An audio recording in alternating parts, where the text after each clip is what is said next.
On blast. And we are live. My name is Sheldon Alexander, and this is the Wrap It Up on Blast Raps post-game show. As your Toronto Raptors do it again. They've won their fifth in a row. They improved to 9-2 at home. 17-4, a league best 17-4. After they defeat the Miami Heat 125-115.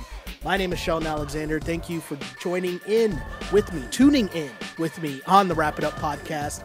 Once again, if you would like to ask some questions, as always, you can find this live after each and every Raptor game on Twitter at Shell Alexander. Click the link. You will get into Periscope where you can, there's a nice little bar on the side. You can type in questions, comments, your thoughts on this Raptors win. Or you can head to Instagram. Instagram's a little different view, but also it's just another way to interact because this is for the people. We want to extend this conversation and have this talk with you live after each and every Raptor game. So let's get this thing going. This was a weird game again because it was one of those where the Raptors get out to a big lead and then the other team comes pouring back. So I guess that'll be the first question I'll ask right off the top. Get your opinions on that, read them a little later. But why do the Raptors keep blowing leads? I kind of have an answer on that, but I'll get to that a little later when you guys start commenting in here, both of the group chats. But Raptors, they end up winning by 10. But this game was, another game where I keep saying this. Kyle Lowry, when Kyle Lowry is on and Kyle is engaged early, and a few ways to tell that is how Kyle comes out and he is dishing the ball, right? You notice even after a make or a miss, but especially on the makes, you'll see Kyle Lowry every once in a while, wave the guy, whoever's inbounding the ball, to hurry up because he wants to go. That's how the Raptors want to play. That's how Nick Nurse wants to play. And when Kyle Lowry is engaged in doing that, the ball movement is just crazy. And that's what the Raptors did early. Kyle Lowry just, he had a great start to this game, and it was distributing. He started off, I want to say, with 6 assists in the first quarter. And a lot of those early assists, it was all like a leak out. And I think early on, I want to say there were 3 of them early on, if I'm not mistaken. Someone will correct me, but there was 3 early on where he finds Pascal, he finds Kawhi, he finds OG on the fast break, and these are just outlet passes that's over Miami's defense, and it leads to just easy baskets for the Toronto Raptors. And when they get easy baskets like that, easy baskets in transition, it just opens everything else up, right? Even for Kawhi Leonard, because I still don't think Kawhi Leonard is scoring and getting baskets within the Raptors offense. What I mean by that is I feel like he's getting most of his buckets just off the ISO, right? They toss it to him. He makes a quick decision, whether it's 2 dribble pull up or he's taking it to the cup. But I feel like it's not yet in the flow of the offense, right? It's still mostly Kawhi's damage is being done through the ISO game. But when you get a guy an easy layup, when you get a guy, even Pascal, same thing. You get a guy an easy layup, and then that gives them that little extra confidence. Next time down the floor, I think we saw it with Pascal, right? Pascal, you get him the easy bucket. Next time he gets the ball, steps out, knocks down a 3. Once you see that ball go through the hoop, it just gives you a little extra confidence. And we saw that. Kyle Lowry came out early with the purpose that he was going to get his guys easy buckets, and that was going to get them going. And Kyle Lowry finished again. He continues to lead the NBA in assists. He is a high assist guy in the NBA, and I'm pretty sure Kyle Lowry finished this game as my ESPN.com box score freezes right when I'm about to go to it. But Kyle Lowry finished with 12 points and 10 assists in this game. But again, I always talk about this. It's not always about the assist numbers per se, but it's more how you're controlling the tempo of the game. That's the big difference between point guard play to me. How you control the tempo, how you control this game. Because the Miami Heat, they want to play slow. They want to grind it out. They got a lot of physical players. They play solid defense, but they want to play a half-court game where Spoelstra can draw up sets, right? He's great at drawing up plays. they work better in the half-court offense, slow it down. Then when they get you on offense, it's a lot of clutching. It's a lot of grabbing. They're super physical. Just look at JV's face in this game. JV took a lot of bows in this game, and it's a battle. It's a battle against his team, right? And I think you saw from the Toronto Raptors that they're able to play a lot of different styles. That's the other benefit of having the depth that this team does. You see JV gets his start today. He started instead of Serge as they continue this rotation. And the best part of this to me is whoever starts, whoever comes off the bench, the big part is Nick Nurse is putting these guys in positions to succeed. He's putting night after night, JV is in the best position for him to succeed. And in this game, it was him going head-to-head against Whiteside. And if we remember back to that playoff series a couple years ago, Miami Heat and the Raptors, JV was going off. JV is solid, right? JV was just doing his thing, couldn't be stopped. And the other part to this is when he's going up against a guy like Whiteside and he's fresh, he's only playing 24 minutes in this game. Serge also played 24 minutes, right? JV now in those minutes, he can go all out. He's going after every single rebound, right? And when you're going after every single rebound, you're active, you're in the game. Kyle is going to make that little extra effort to find you now under the basket. JV had a couple alley-oop dunks, right? Add that into a lot of putback dunks, rebounds, putting it back in. He's getting a lot of buckets in the paint and getting them super easy. He shot 8 of 10 tonight, 17 and 10 for Valanciunas. That's when he's most effective, right? The other part to the Raptors starting lineup, and we talked about this on the podcast a couple episodes back, but I was saying that I noticed how Nick Nurse was kind of juggling his lineup, and what he would do, what I thought he was doing anyways, was taking Pascal, like Pascal starts, but taking him out early so that you can bring him back in that second half, or sorry, not the second half, in that second quarter with the bench mob. And you're almost reuniting that bench mob squad that was so dominant last year, which was Pascal, Freddie, DeLon, right? I just think like that was the kind of the key. And if you notice how the substitution patterns were going, that's what I thought Nick Nurse was doing. And then today I see a tweet from, I think it was Eric Koreen tweeted this out. And he says, as I try to bring this up, Nurse said the idea is to get Pascal and JV out early, and that gets them, sorry, if I could read in English. Nurse said, idea is to get Pascal and JV out early to get them some old school bench mob looks. JV obviously is a more similar look to what Pirtle brought to the table last year, and that bench mob, as we know, was crazy. So you see that a lot now. Pascal gets to be almost featured with the bench mob when he gets those minutes. But the other thing is, as much as you're helping the bench mob, the strange look for other teams when the Raptors go to their bench, and they're going to their bench to bring on Serge and OG, those two guys could start on the Raptors. Right? That's pretty crazy. You're going to your bench, and the first two guys off your bench could easily be starting, and no one would bat an eye if those two guys were in your starting lineup. So it's essentially the Raptors playing with their full starters for the whole first quarter, right? It's so crazy, the depth on this team, and that is a strength. And as of now, and the way that the Raptors are playing now, the success that they're having now isn't what this team is going to be come the end of the season. What I mean by that is, I was talking about Kawhi and how he's getting his buckets, right? There are some times where it looks like he's over dribbling for Kawhi, right? Or he has the ball and he's going to take his guy one-on-one, right?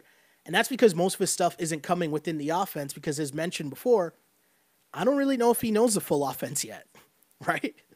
And that's going to take a while. It's also going to take him a while to understand how to play with Kyle, how Kyle has to learn how to play with him, who's going to cut when. But he's figuring it out. I feel like every game there's at least 2 or 3 plays where Kawhi drives and he's starting to get used to how JV rolls to the basket or how OG rolls to the basket or how the Raptors are set up to always have a guy fading into the corner and that corner 3 is going to be open. So just watching these guys improve and get used to each other night in, night out, it's pretty crazy. And the other part about Kawhi Leonard's game, Kawhi shot 8 of 20 tonight, 29 and 10.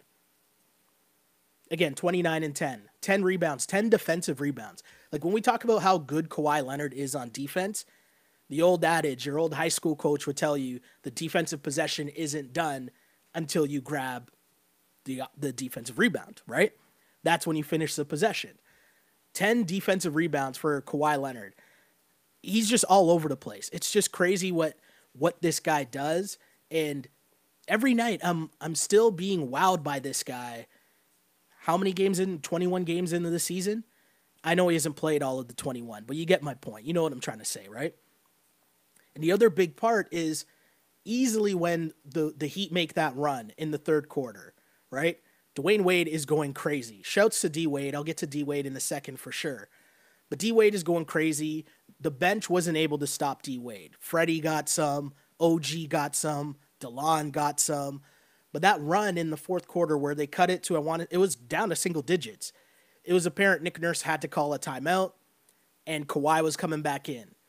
And that's just the added benefit when we talk about the difference between good players, great players, and superstar players, or all-star players, and then your superstar players, right? The different ways you can affect the game. Yes, you're bringing back in Kawhi Leonard to like get buckets, but also you're putting a rested Kawhi now on a tired Dwyane Wade.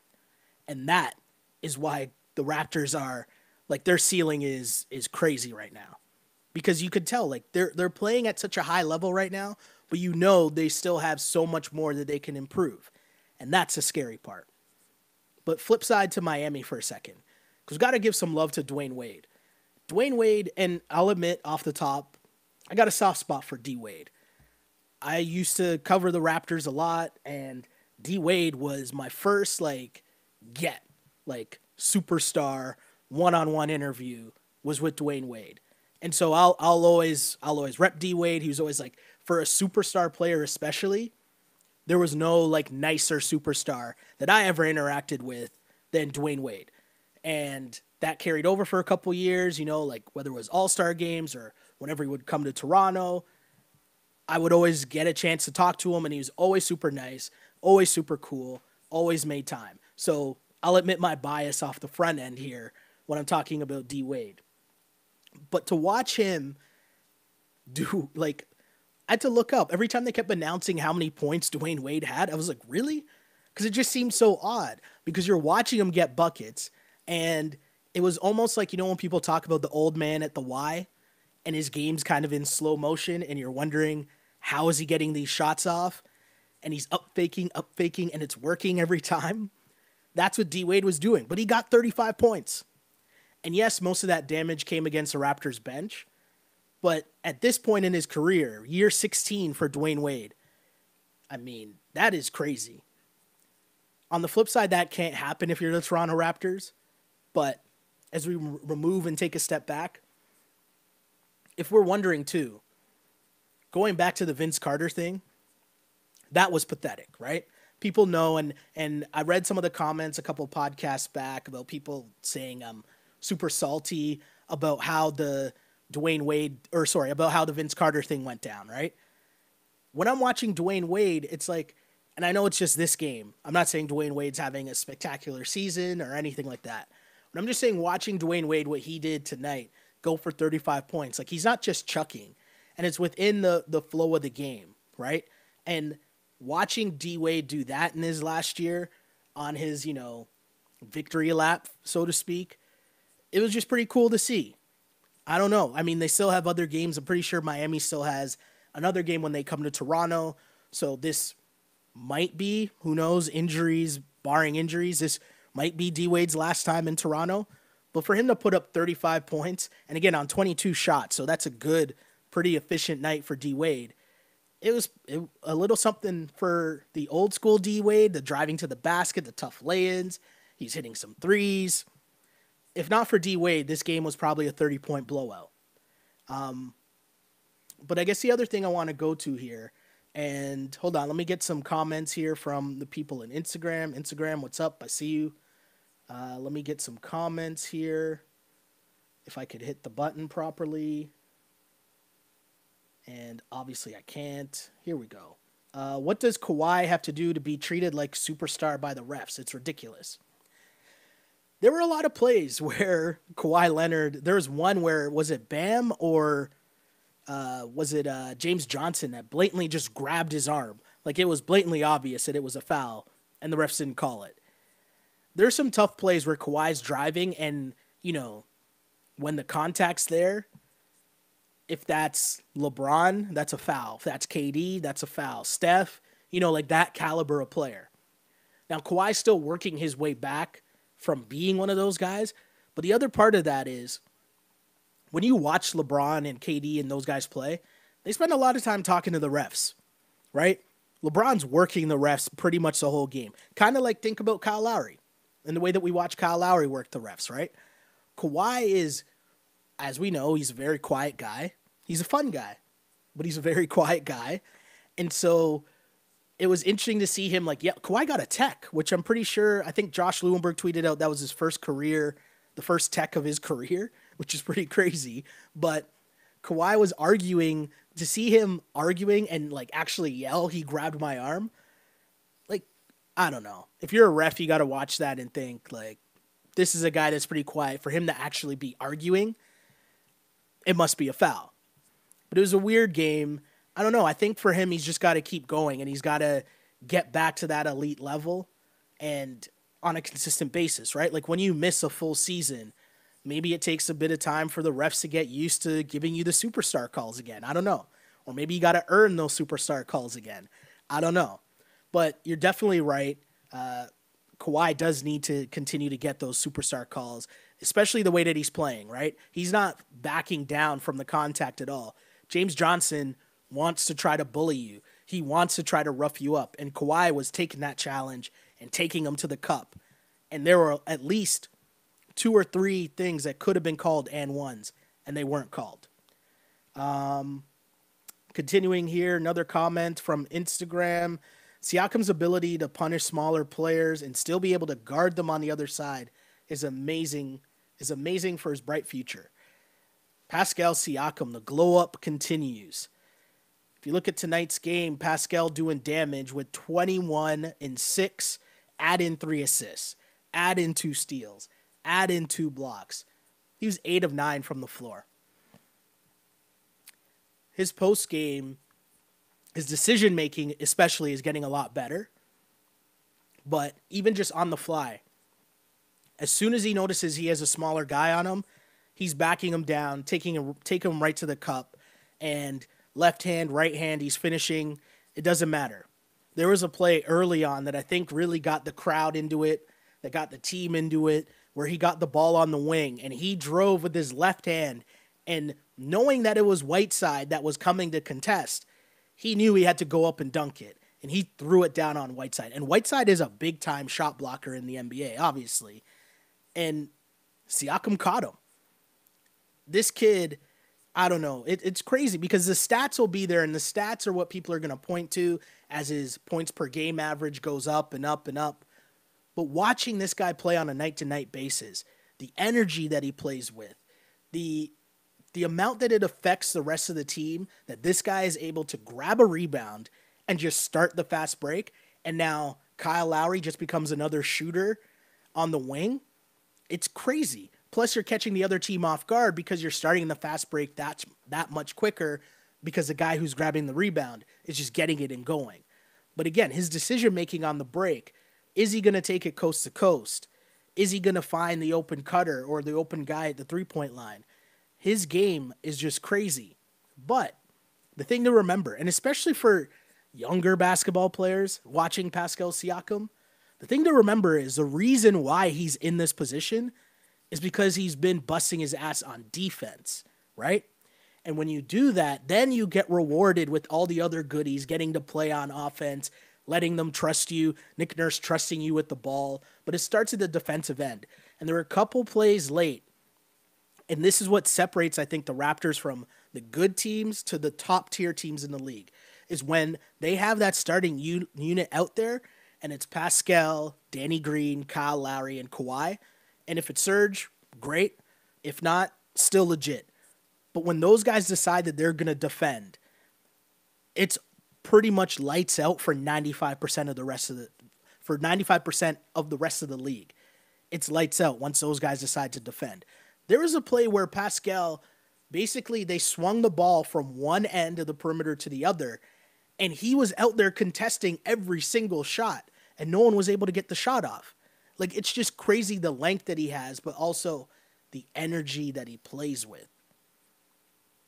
There's a lot of guys. It's the NBA. Everybody can play basketball. Everybody's pretty good. Every guy was probably the best guy on their college team, obviously the best guy in their high school, maybe the best guy in their state growing up. But it comes down to effort, right? And the effort that this kid plays with night in, night out. Look, it's going to get you off effort alone. You're going to get 2 or 3 baskets. The way that the Raptors play, the way that their offense is run, the way that Kyle Lowry's moving the ball, off effort alone, Siakam's going to get 10 points a game, right? Look at his shooting percentages, right? I'm going to bring up his box score and just go through for the majority of the season what Pascal Siakam has been shooting from the field. Because, I mean, yes, he'll hit the odd 3 every once in a while, but for the most part, everything's in the paint. Everything's at a super high percentage. For the month of November, Pascal Siakam is shooting 63%. So we went 8 of 9 tonight. The last game against Washington was basically the first time he scored in single digits all month, right? But you go before that, he was 9 of 13. Before that, 7 of 11. Okay, an off night at 4 of 10, but then 6 of 11, 8 of 12, 8 of 12, 6 of 7, 8 of 11, 7 of 11. Like, that's all effort. That's all heart. Do you know what I mean? And I know it sounds cliched, but especially in this NBA where most teams are trying to play at a crazy pace, if you're just like the Energizer Bunny, going all the time, you're going to get buckets. I'm going to go to comments here in the chat, and Tony Brothers made the game close. Yeah, I feel like every team has a beef with Tony Brothers, so yeah, that's a thing. I do see a troll in here that says, when is Austin Matthews coming back? I hope soon. Shouts to Austin Matthews. Listen, I'm not one of those people that are like, I only watch basketball or I only watch hockey.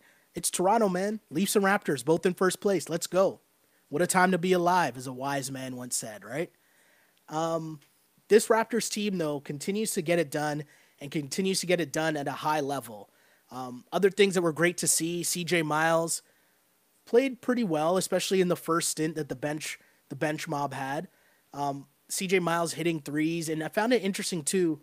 Leo Routens during the game was talking about how he thinks CJ Miles needs almost a dribble to get his like rhythm off his shots. When he's coming off screens and he's just shooting the ball, it's almost like he's off balance, right? And he almost needs a dribble to get his body back on balance, but also like all in rhythm with the rest of his jump shot, the mechanics of his shot. It was interesting because you're watching it and you notice the shots that he was hitting was more off the dribble than when he was getting what we think are wide open shots, but it's just catch and shoot. And it doesn't seem like he has that rhythm yet. But positive signs. You're seeing him knock down shots. You're seeing him get better. And all you can ask for is a progression, right? It's all you want to see. But getting back to the bench and why I think so far the Raptors have been giving up leads. I think Nick Nurse has figured out that the bench mob needs Siakam, right? So we've addressed that already, how the plan early on, you'll notice Siakam comes out first, Siakam and JV, they'll start the game, but then they'll come out first in the first quarter, so then when they get inserted back into the game, they're into the game with the bench mob. The problem is, in the second half, if you try to do the same thing, now it becomes a little bit more difficult because Siakam obviously has to finish the game. So in the second quarter, when he comes back in and it's the start of the second quarter or it's, 10 minutes left in the second quarter, they can play a full chunk of that whole second quarter, right? You can't really do that in the fourth. You can't ask the guy to play the entire fourth quarter. So if he comes back in to start the third and you take them out early again and now he's playing with the bench mob, do you see what I mean? the minutes kind of get, thrown out of sync. And so the second half bench mob that we're seeing isn't the same as a first half bench mob. And I think that's where we're seeing a little bit of slippage. Also, too, other teams aren't as deep as the Raptors. So in the second half, when they go to their bench is still going to have some starters highlighting it. Whereas the Raptors bench isn't the same bench mob at full power, let's say. Maybe that's it. I don't know. It's just a theory. I don't know. Just my thoughts. Let me know what you guys think too. Because as always, I do want to hear from you. Of course, let me know what you guys think of this Toronto Raptors victory as the Raptors defeat the Miami Heat 125-115. Again, the Toronto Raptors improved to 17-4, the best start in franchise history. They're 9-2 at home, but things will get a little tougher coming up because you got Memphis, who's off to a great start this year. As long as Mike Conley and Gasol are healthy, that's going to be a solid team. They're off to a great start this year. That's a tough game. And then, of course, Thursday, big-time matchup with the Golden State Warriors. So some big tests on the way, but one positive is they aren't back-to-backs. So that means we should see Kawhi Leonard in both of those games. Also, the other thing about that is Steph Curry is expected to play at some point during this road trip for the Golden State Warriors. Does that mean he's going to play Thursday against the Raptors? I would hope. I would think, being the competitor that Steph is and watching how the team's been struggling without him, but also how well the Raptors have been playing. And, he has ties to Toronto, right? I would assume that he probably really wants to play in that game. So it'll be close. Will it happen? I don't know. But I kind of do want to see, and I know it's a regular season, and I know that it doesn't really matter because it's the regular season, but those are games that I think the fans will be up for. I think the players will be up for that game. And if you go back to last year's game, the Raptors played against the Warriors, those were two super close games as well and highly contested games. So I would expect the same this year. Kawhi Leonard, if you remember, he also has good games against the Golden State Warriors. If you remember, obviously the Spurs would have been running into the Warriors in the playoffs. So he's pretty familiar with that team. Yeah, I mean, those are the games that will tell, to me, those are the show me games. That's what I call those games. Those games against the Boston Celtics, those games against the Sixers, against the Lakers, those are the show me games. And so with that on the radar, you got Memphis, but you can't sleep on Memphis because they're legit. But that Golden State game is coming up on the horizon. And the Raptors continue to get healthy. So that's also a good thing because they're coming up on being full strength, right? And again, the importance of this Raptors team being at full strength means Kyle Lowry doesn't have to play heavy minutes. I mean, he played 35 minutes tonight, which you don't really want him playing that many minutes. But, hey, when Miami's making a little bit of a run, you got to come back with your starters. And that's where, maybe having the extra body on the bench, whether it's Norm, taking those CJ minutes, DeLon Wright played well, I thought. DeLon Wright and Freddie have been playing well the past few games. Those guys have really stepped up and sort of found their form. And we talked about it before, right? When you have those two guys going, DeLon and Freddie, it just eases some pressure off of Kyle Lowry. He can chill out on the bench a lot more. And then when he comes back in, he's a lot more fresh, right? And again, he could just lead that offense and go. Crazy game tonight. Raptors win. Raptors were up by as many as I want to say, to start the second or the third quarter. This is when the game was really over, right? I felt like it was kind of close early. It was kind of close. The Heat were hanging around. They were kind of grinding it out, and they were hanging around. It was 9 points at the half, but it was 9 points, and the Raptors shot 56% at the half, right? Miami only shot 37% at halftime. So it was one of those things where D Wade had 16 at the half, and he kept them in. Like, he was tied with Kawhi being the high scorer in the game at halftime. But then that third quarter, that's what I mean. Those starters, when they get it going, when they're knocking down shots, and when they get easy baskets, which starts at the defensive end, they started 10 of 11 in that third quarter. the lead was up to 26 and 25-8 run to start that quarter, it's tough to come back from that. And it's tough for another team, especially if you're the Heat and you're relying that much on Dwyane Wade, especially because they got a bunch of injuries. It's tough. A lot of teams wouldn't be able to sustain that. The Heat gave a good fight, but at the end of the day, too much Raptors, too much Kawhi, too much Kyle, and too much Pascal. Pascal Siakam for the All-Star team. Something we really got to seriously be thinking about here, especially if the Raptors continue with their record being as good as it is. It's not that far-fetched. Pascal Siakam on the All-Star team, along with Kyle and Kawhi. Just saying, just throwing it out there. Also, too, the other part of this is the way that Kawhi has been resting. Does Kawhi even play in the All-Star? I know I'm getting ahead of myself. We're in November. It's about to be December. All-Star game's not till February. I know I'm getting ahead of myself here. But, so I'll stop myself. Don't want to get too far ahead. I'm going to settle myself down there. But again, Raptors win, Raptors win, Raptors win. As I check the chats here, thank you for people to shouting us out and tuning in on Instagram at Sheldon Alexander.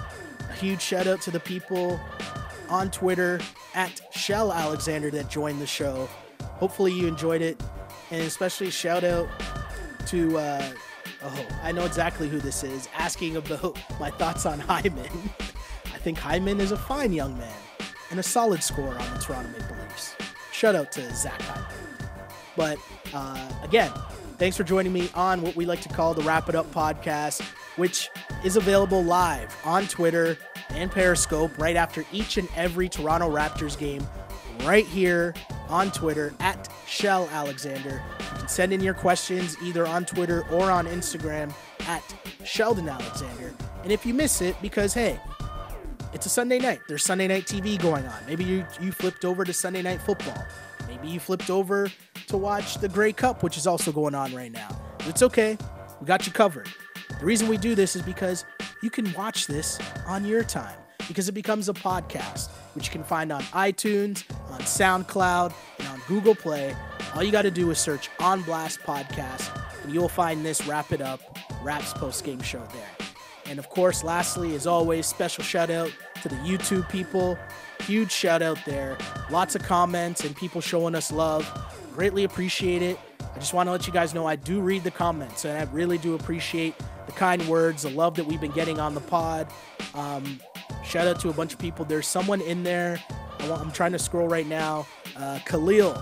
Shout out to Khalil. Khalil says that, he says, quote, "Keep up the great work, fam. I started watching your show last year after my team, the Cavs, swept your Raptors because I wanted to see how Raptors fans reacted to the sweep.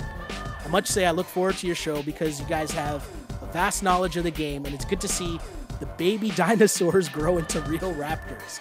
Hashtag respect." There's a little backhanded compliment in there, but I appreciate the love nonetheless. Send us anything, anything, whether you agree or disagree with us. That's what this is all about. And there's a great conversation going about whether the Raptors should try to trade for Bradley Beal. People going back and forth. Someone else asking for more Chris Boucher talk. Hey, we're all about the CanCon. Shout out to Kelly Olynyk, right? So yeah, keep sending in the comments. Raptors fans, continue this conversation, because it's not just about right after the game. Obviously, it's flipped into a podcast so you can listen whenever you want. But also, tweet us. Hit us up. Let us know what you think in between the games, because the conversation is running 24 hours. We are silent no more, Raptors fans. We're trying to give us a platform, build a community where we can discuss what's going on with the best team right now in the NBA, because the best team in the NBA is in Toronto, and it's your Toronto Raptors. So, like I always say to end every podcast, I really did used to pray for times like this, to rhyme like this. This is the Wrap It Up On Blast Raps post-game show. As always, unpolished and unapologetic. Until next time, in Memphis, see ya. On blast.